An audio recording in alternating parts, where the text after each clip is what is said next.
எட்டுக்குடி சுப்பிரமணியர் கோவில் வைகாசி கிருத்திகையை முன்னிட்டு வெள்ளி மயில் வாகனத்தில் முருகப்பெருமான் வீதி உலாவில் ஏராளமான பக்தர்கள் கலந்து கொண்டு சுவாமி தரிசனம் செய்தனர். நாகப்பட்டினம் மாவட்டம் எட்டுக்குடி சுப்பிரமணியர் கோவிலில் வைகாசி கிருத்திகை விழா வெகு விமர்சையாக நடைபெற்றது.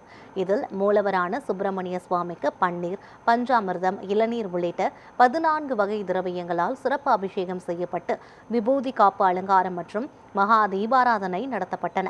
இதில் திரளான பக்தர்கள் கலந்து கொண்டு பக்தி பரவசத்துடன் சுவாமி தரிசனம் செய்தனர்.